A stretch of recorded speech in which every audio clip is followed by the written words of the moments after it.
This is the Leadership Foundry Podcast. I'm your host this week, Brandon Smith. And this week we are taking on a life skill, folks. This is something that's important for all of us, and that is self-awareness. How can we not only develop our self-awareness, but also the skills necessary to notice those blind spots and continue to grow in those areas? So to help us on the journey, we've got Csorba. He is a partner in the CEO and board of director practice of 𝘕𝘠𝘕 & Struggles. He has operated as an executive coach, has over 30 years of experience in leadership consulting in the search industry. And he recently just published the book, Aware, The Power of Seeing Yourself Clearly. So I'm very, very excited about our conversation. You'll notice in the conversation, there's a few things I want you to hone in on. I want you to hone in on not only ways Les says we can build a culture of self-awareness within our organizations, but also some of those initial first steps that we can take as not only leaders, but humans. So listen to our conversation. I know you'll get as many takeaways as I did. And of course, stay tuned to the very end and I'll share some of my highlights. Les, so excited to have you on the show here today. So excited to be talking about your new book, Aware, The Power of Seeing Yourself Clearly. So this is such a great topic, and it's such a rich topic for us to dive into. Before we do, for listeners that may not be familiar with you, I'd love to hear a little bit about your journey. What got you not only doing the work that you've done in your career, but what also got you to write this book? Well, Brandon, thank you for having me. It's great to be part of this. So my journey really started in government. I worked in presidential personnel in the White House back in the late 1980s, and when that ended, the executive search leadership business was sort of the natural transition for me, and so I moved to Houston, Texas, where my wife had deep roots and have been in the executive search business really the last 32 years, focusing primarily in the energy business, being in Houston, and primarily in the CEO and the board practice. I do some executive coaching, work with CEOs, work with boards. But anyways, over the years, I've always been fascinated about what makes great leadership. And over the years, I've just noticed probably two kind of the best of the best leaders have two seemingly contradictory characteristics. Number one, they have incredible self-belief without the self-absorption. And it just occurred to me, and I was trying to figure out how that's possible, because that's pretty hard to pull off if you think about it. And then I started to dig into that and realized it was really all about self-awareness. So the higher your self-awareness, the greater you can pull off that unique combination. And so that really was the genesis of the idea for the book. And there were lots of other influences and studies that contributed to the point that awareness is so important, and started writing about 2-3 years ago. Fantastic. Yeah. So I'm curious, do you think we're getting better at this self-awareness thing? Are we getting worse at this? What are you noticing as you were doing research for this book? It's not an entirely new topic. It's been around. It's not like, we're inventing anything new.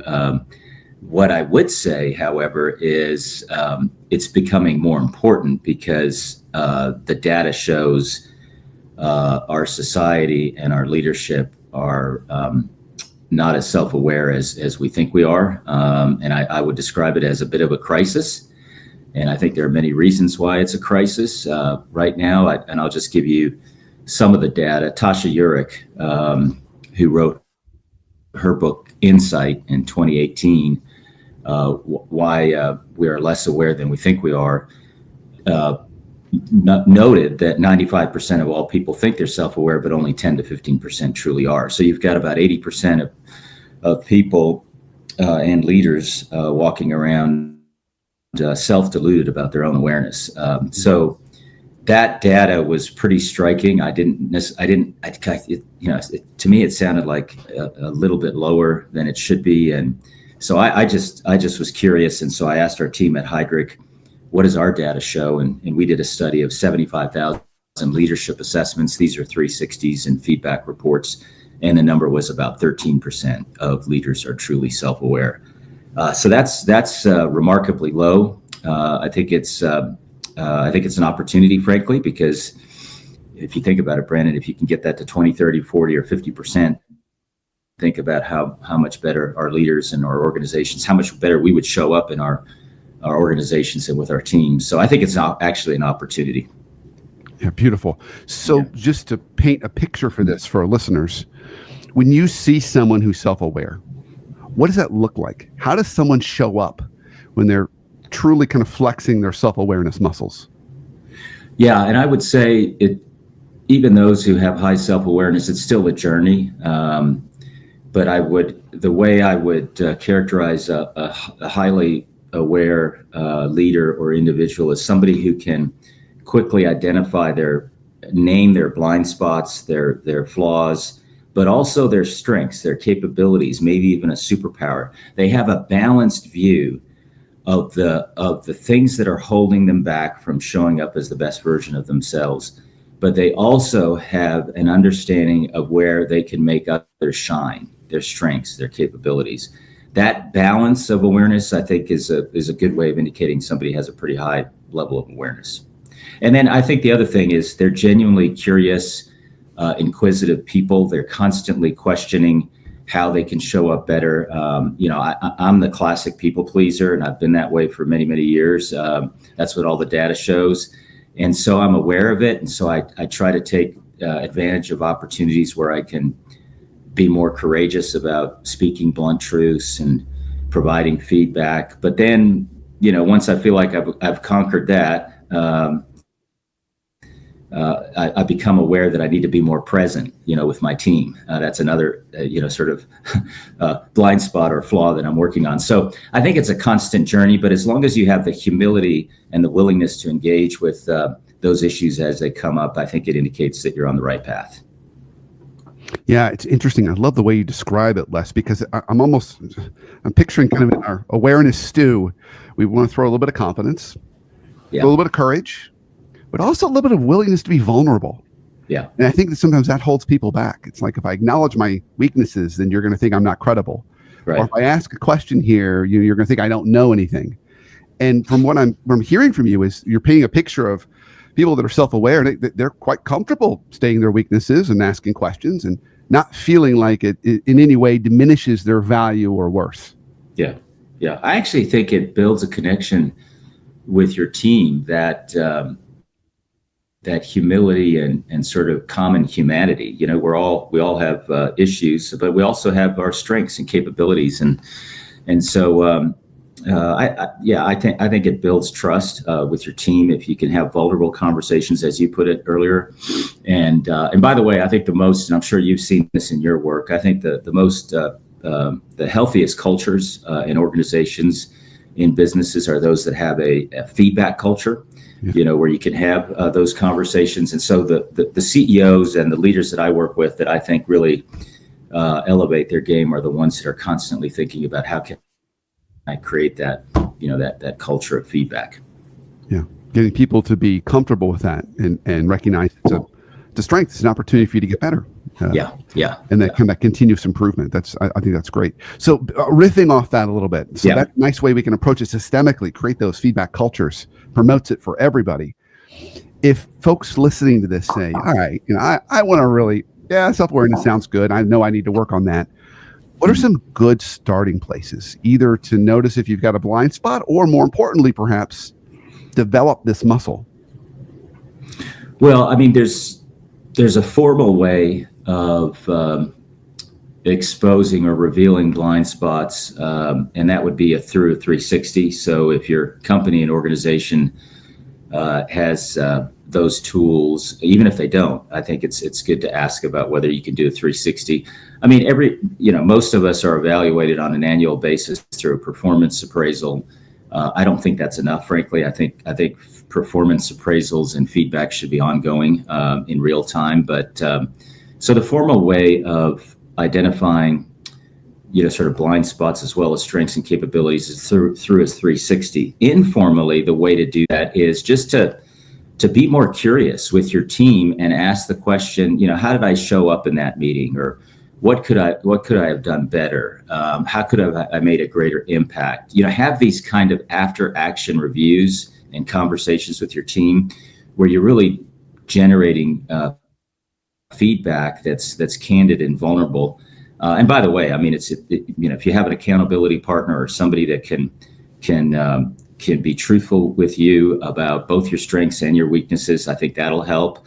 So through all those conversations, you're heightening your awareness, and then the next step is developing the courage to begin to adjust and to grow and transform. So I love this, and as folks are listening to this, and I'm curious too, what's the rhythm? Is it we should be trying to gather this feedback every quarter? Are there certain, when we get into a new role, that's really when you need it the most? Are there certain moments where we need this more often, or should it just become like a regular rhythm throughout our professional and maybe even personal life? So I guess my question is, how do we implement this and put this in play? Yeah. That's a great question. I don't want to be overly prescriptive because I don't think there's a magic formula that works for everybody. I just think, generally speaking, we're so task oriented in business, so focused on productivity, getting things done. We have our to-do lists every day. I think if leaders think about maybe pulling together a to-be list, versus just a to-do list, and so I think that's an important thing to think about. I don't think you need to do that every day, but if you want to be more empathetic, or if you want to show up more curious and less judgmental, those are things you might jot down as part of your agenda for the week or for the month. So this concept of not just accomplishing tasks, but working on our character, right? A to-be list. I think that's helpful to at least think in those terms. But I think just generally having this curiosity about how I'm showing up is just an important consideration.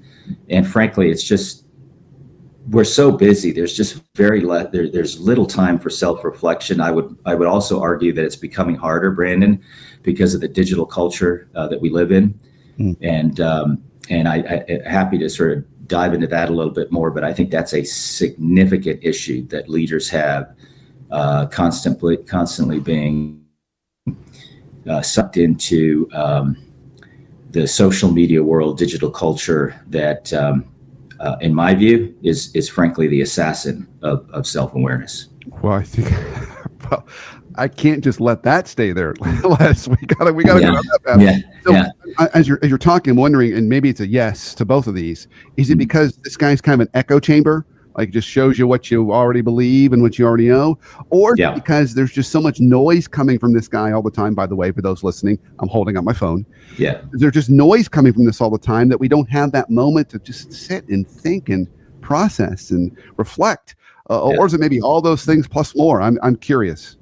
I think you nailed it. I think everything you said is exactly the problem. And again, we just have to be aware of obviously the positive impact and consequences of these tools, of technology. Obviously makes us more productive, but we have to be aware of the negative consequences. And the negative consequences are, we have a culture, a digital culture, where we're constantly plugged in, tuned in, but not tuned into ourselves, right? We just don't have enough time to step away and self-reflect. I'm fascinated by the neuroscience aspect of this, but self-reflection and self-awareness sits in the prefrontal cortex of our brain, and that muscle, if you will, of self-awareness is being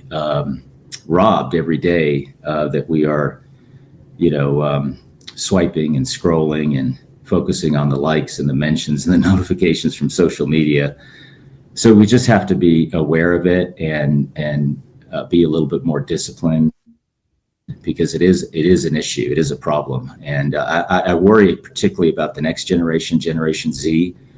I read a fascinating piece of research just yesterday. Jonathan Haidt, who wrote Anxious Generation, did the calculation that among the Generation Z generation, they will spend 25 years of their life on their phones, just by calculating average hours, that they're on their phones. So that's a pretty startling number. And so we just need to be aware of it and just, understand the positive, but also the negative consequences. Okay. So I'm going to riff a little bit here. There's a question I'm curious, as you're just having you here is really important to ask this question, because you've got such wisdom and experience in lots of realms. But as you think about kind of your executive search kind of vocation and your years doing that work, and I don't know if there's an answer to this question or not, Les, but I'd be curious to your reaction. Are there certain self-awareness kind of muscles we develop, or certain kind of derailers that we need to be look out for in certain decades of our career? So, you often think of like the 20s, you're trying to figure things out, what you want to do. 30s, you kind of figured out a path and you're kind of foot to the pedal. You may not be thinking about other people, but you're kind of, the ambition's really high. I think in the 40s, that's when we might become a little more political astute. But I'm just curious, what have you noticed in that? Because you've spent so many years, looking at leaders and trying to assess fit.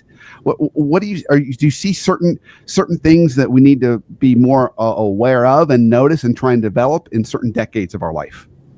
Wow, that's such a fascinating question, and probably worthy of an article in and of itself, just to analyze each of those different phases. I guess one way that I would think about that or answer that is, what would I do differently, earlier on in my career? And I do spend a lot of time with young leaders and managers, which is really exciting for me, because I just love to see the transformation. But what I would tell them is, I was so ambitious and I was so hungry for, success and promotion and winning commercially. And I think that's important. I'm not saying that that's not a muscle that you need to continue to exercise, but I wish I was a little bit more curious and focused on how I was showing up as a leader. I didn't really pay much attention to that early on. And I think that's why I think the book is timely and helpful, particularly for that next generation of leaders, because it makes them to start thinking about, I have a chapter on, from great to good, which is sort of a different mindset from good to great, which is a book that I love, by the way. I think Jim Collins is brilliant. But the idea is, instead of chasing greatness, pursue goodness, and greatness will come. In other words, I think if young leaders kind of focused on that early, let the results play out themselves. Just focus on showing up as your best version of yourself, investing in others, collaborating, being quietly effective. Don't always try to promote yourself. And I've noticed that over time, those are the leaders that really, truly rise. And I kind of wish I knew that a little bit when I was younger.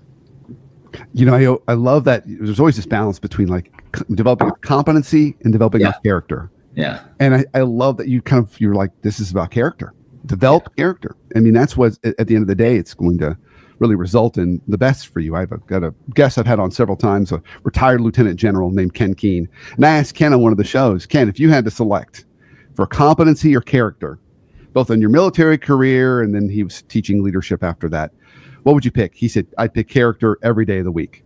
So what I'm hearing you say is it's really about developing character. Does that feel true? Yeah. I mean, I think and that's this idea of goodness, just trying to, and we're not perfect, by the way, obviously we're always on this journey, but doing the right thing, not just from an ethical standpoint, but doing the right thing with your colleagues, and showing concern and empathy about what's going on in their lives, putting the interest of your colleagues ahead of your own. That combined by the way, with a commercially minded winning spirit is important as well, will, I think, just prove the test of time. And I just kind of wish that I would have emphasized that a little bit more, earlier in my career. And I think that's important. Yeah, I had a team once describe it to me. They said, what gets you promoted to executive levels is, they use a basketball analogy. They said scoring lots of points, drop 45 points a night. That's gets you promoted. They said, but that's not kind of executive presence or what we're talking about here today. They said that's really points and assists. So you're passing the ball so other people can score too. And so you're still commercially minded. You're still trying to win. You're trying to win the game, but you're not trying to do all the scoring yourself. That was kind of it's also more rewarding to be part of a team and to be part of something that's bigger than yourself. I think the victories and the wins feel better and last longer when you do it with others, as opposed to doing it on your own. Anyways, I think that would be one lesson, if you will, for my younger self. So I'm going to ask another question, then I'll ask kind of an open-ended question about some other parts of the book we haven't talked about yet. And I'll let you kind of choose our own adventure for us here in just a minute. But I often notice that once leaders get to a certain level, aligning with their peers is really important. Managing politics, managing those relationships, and obviously that is very true at the C-suite when you've got that natural tension built in between finance and operations or finance and marketing or whatever happens to be. So what are some ways that we can develop self-awareness around how we're showing up with our peers? I think that'll be an interesting, from your vantage point, a very interesting kind of a topic for us to explore. Yeah, the work that we do at Heidrick, obviously we do a lot of assessment, leadership development work on leaders, 360 psychometric tools that I know you're familiar with as a coach. The other thing that we do that I think is important is we do team referencing, team 360s. And how does a team show up? What are the strengths of a team? What are the blind spots of a team?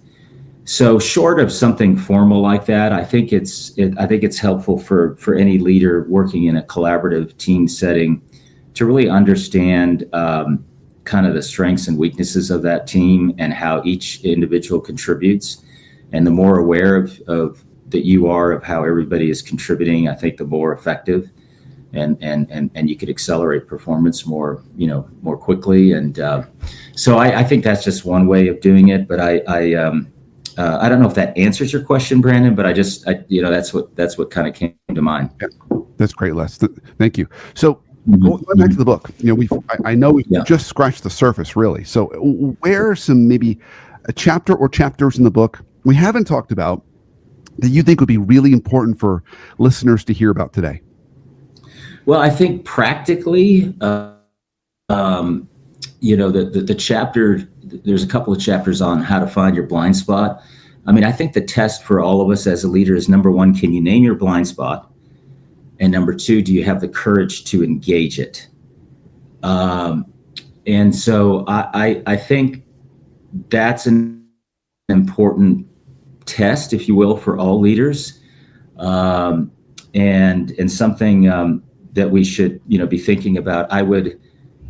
I think naming your blind spot is probably the easier thing to do if you get feedback and you're generally aware of how you show up and what your tendencies are. I've already mentioned that I think I'm a classic people pleaser, and I have to be very cognizant of being present now because of distractions. I think the harder work, Brandon, is developing the courage muscle to show up differently. That's an ongoing, daily, weekly, monthly. I use the analogy. I compare it to, I'm a big runner. So, in running, if you want to increase your speed over long distances, you need to get your heart rate up to a higher threshold. And it's the same way. It's the same courage muscle in terms of overcoming blind spots. So for me as a people pleaser, I've got to practice and be more intentional about providing candid feedback and not beating around the bush and looking for opportunities to to be more direct. The more I do that, the stronger I get. So I think it's that courage piece. It is harder and takes more time. So I want to dive into that a little bit. So courage, naturally, we need courage when in face of fear. Yeah. If there's no fear, we don't necessarily need courage. So that begs an interesting question for us, Les. What are we afraid of? Yeah. Why is this so challenging for us? Because if kind of we were all Vulcans, this wouldn't be an issue, right? We would say logically, this is I need to address it, and we would just march forward. But we're not Vulcans, we're humans. So what makes it so hard for us? What's that thing that holds us back?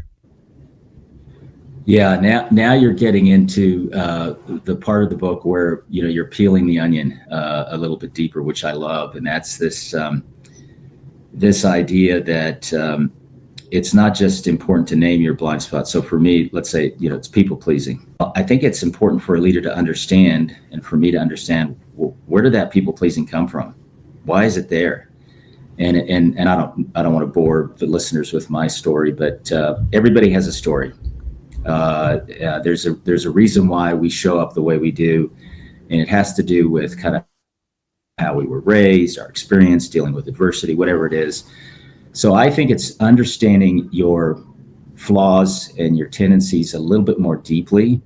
And so for me, as somebody who had a divorced parents, whose mother died, when I was in high school, I had this insatiable desire to be accepted and to be part of a group and to be liked.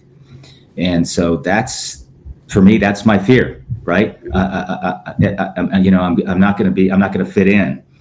And so consequently that manifests in people pleasing. So that is each of us have an area, and I think it's healthy not to dwell in the past, but to learn from the past and how that contributes in the way you're showing up. And when you understand that more clearly, you have the ability to transform, as a leader. I love that, Les. I think that makes a lot of sense. And obviously you can see where our background and our stories, our narratives we tell ourselves get in the way of that. Yeah. So there can be this belief, well, if I say I've been very candid and direct, this person's going to not want to spend time with me. I'm going to be rejected. And then so we kind of test that, little mini experiments, micro experiments, give candid feedback. Person still hangs around. Okay. Yeah. Maybe my belief about that's not true. And I think that's where the courage muscle is so important that you mentioned. Yeah. That's great. Well, Les, anything else from the book before we start to move towards close today? I didn't want to dwell on blind spots and flaws and weaknesses so much in the book. I really wanted to provide hope. I don't want to create this picture that all is lost in terms of self-awareness. I actually think there's an incredible opportunity, by heightening awareness through 360 referencing and coaching. You're a coach, and you know how magical it is and transformational it is. So I end the book on a positive note. I end the book on an optimistic note. I share the story of the parable of the sheep lion, the lion cub that was orphaned into a family of sheep. And this lion cub bleats like sheep and eats grass like sheep and is raised by a sheep family. But then one day a lion comes along and notices the lion cub and says, "What are you doing?" And he says, "Well, I'm a sheep." And he says, "No, you're not." So he takes him to a still pool of water, and he sees his reflection for the first time. And that lion cub lets out a mighty roar. And that's really the goal of the book is self-awareness is not just about blind spots. It's about identifying your strengths, your capabilities, what you were made for. And so I really hope that readers will find out in a very noisy and distracted world what really makes them roar, what makes them come alive. And so that part of self-awareness I try to emphasize as well. Yeah, that's a beautiful story and image. So I ask all my guests this question on the Leadership Foundry podcast. What's one practical thing managers, leaders, people listening to this today can start doing today that's going to either help them or their teams thrive starting tomorrow? I think we mentioned it earlier, Brandon. I think that notion of a to-be list versus a to-do list. I want to show up this week as more direct, as more curious, more empathetic, whatever it is, whatever it is for you. Write it down and be intentional about it. And then I think the other thing we touched on is be intentional about creating feedback cultures wherever you work, whether it's a small team, a large team, whether you're a founder, an entrepreneur, you're part of a big corporation. I think those are two things that, for me, make a difference. Those are huge and wonderful practical things that people can start putting in place right now. Yeah. So if folks want to learn more about you, follow you, get a copy of your book or multiple copies of your book, and out to their teams, where can they go? So the book is available now for pre-order on Amazon, Simon & Schuster, Barnes & Noble, all retailers. There's a hardcover version. There's an audiobook. I just finished the audiobook a week ago. And I'd be honored if your guests would consider ordering a copy. I think it's frankly a great gift item for, that next generation, your children, grandchildren, right? The sort of next generation of leaders. I actually think of the book as a long letter to that next generation of leaders. So those are the ways to get a copy of the book. Les, thank you for your conversation today. Thank you for not only the insights you've offered to all of us listening today, but the work you've put into this book. It's a real gift, and I would agree with you. I think it's a need. Helps us all become better humans. So for that, I and we are incredibly grateful. Thank you. Thank you. I really enjoyed it. I love this conversation on self-awareness that Les and I had. It was really valuable and frankly a beautiful conversation that all of us should be thinking about and trying to find ways to develop. Because after all, by growing our self-awareness, we can frankly grow into becoming better humans. It's all about character. So a few things that Les shared with us. I love the fact he's right out of the gate says, look, 80% of folks think they're self-aware. They are not. And we spent some time diving into the reasons why. We talked about technology, social media, our phones, frankly, all the noise coming our way. We're just not spending time reflecting. So he gave us several tips and ways we could move forward. A few I want to share with us today as reminders. First, make a to-be list rather than a to-do list. Each week, what are the things that we want to do this week and how we show up? I want to listen more. I want to be courageous. I want to be curious. Some of those things that are all about our character, make that list and really follow those. That was one. He also talked about, instead of the book Good to Great, he talked about from great to good. So how can we just, again, talks about that to-be list. And if we develop character, success is going to come. And then finally, he even offered and suggested creating a feedback culture using after-action reviews, retrospectives, postmortems, other ways to gather feedback either as a collective team and group or individually, so we're constantly recognizing what are our opportunity areas and that we're having the courage to work on those. So regardless of what takeaways you came away with, the goal is identify one you either want to start doing, stop doing, or continue doing. Put that in place today so you and your teams can thrive even more tomorrow.